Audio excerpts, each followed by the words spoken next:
So I'm going to share something as I'm taking down my braids and getting ready to film another video for y'all. Something real quick I wanted to share, and it's something interesting my husband and I was talking about yesterday, is we were talking about shame.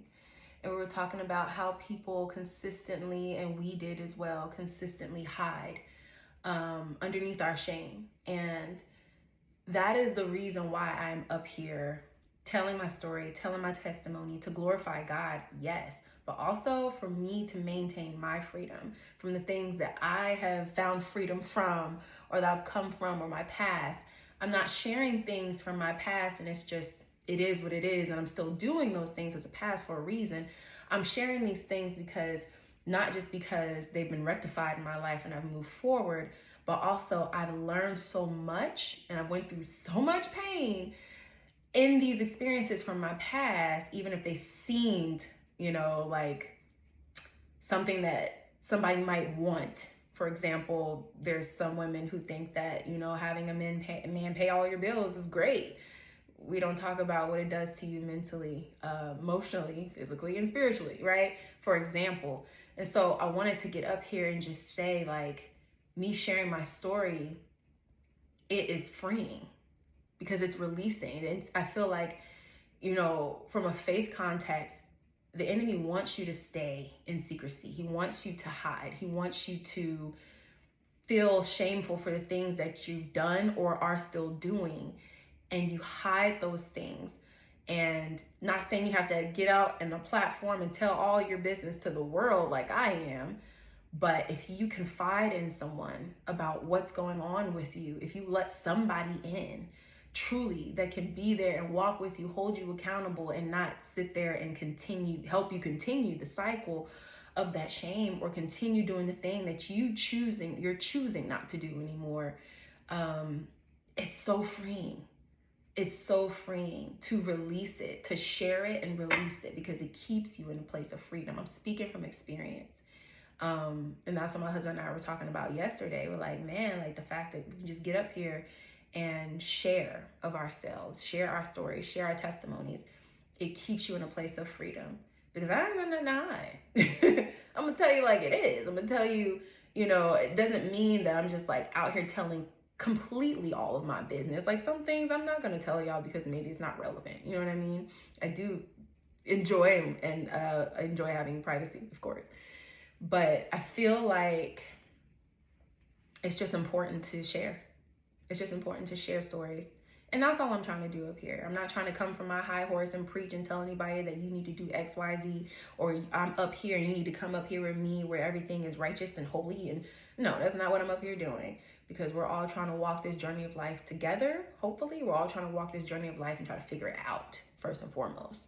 And that's just what I'm doing. But I'm not going to do it in a place of fear. I'm not going to do it from a place of hiding anymore. I'm going to be out here boldly proclaiming the truth of what Jesus did in my life, and also just sharing true, real, raw, lived experiences. Like I said, this is not no cookie cutter stuff. I'm not here to keep anybody, I'm not here to entertain anyone. I'm not here to just tell you my business so that you can be entertained. I'm here to share it so that hopefully you can get something from it. Hopefully you can avoid some of the mistakes that I made, because I made a lot of them, and I continue to make a lot of them. I'm not perfect. Now that I'm walking with God and I found Jesus, my life has a lot more peace. I have true hope.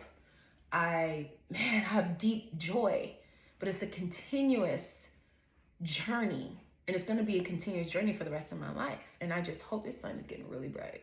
Okay. And I just hope that people can experience the same. I'm very, very passionate about healing, freedom, finding freedom. And I think one of the most powerful ways that you can ever do it, you can have somebody pray over you, you can hoop and holler and have a demon come out of you and be delivered. And that is actually very biblical, and there's nothing wrong with that. But what happens when you go back to just you in the privacy of your own home and own space, and you go back to doing the exact same thing you just got delivered from? Who's going to hold you accountable? Who's going to say, you know what, let me walk with you so that this thing doesn't happen in your life anymore that you know is harming you? Because God is gracious. And he's all loving and all knowing. But he wants you to be free. Simple as that. He does not want you to be in bondage. He wants you to be free. And so I will happily get up here and tell my business because there's no shame in my game. Not anymore. Mm-mm. Yeah, I did XYZ. Yeah, I'm going to tell you about it. Because the people who need to hear it will hear it.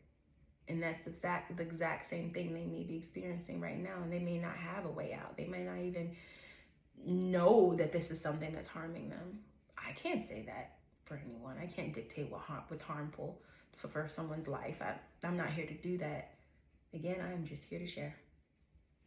And so I just had that random thought, and half of my head is almost taken down. Great. I don't know why I braided these little tiny braids, but yeah, that's all I wanted to share. Okay, bye.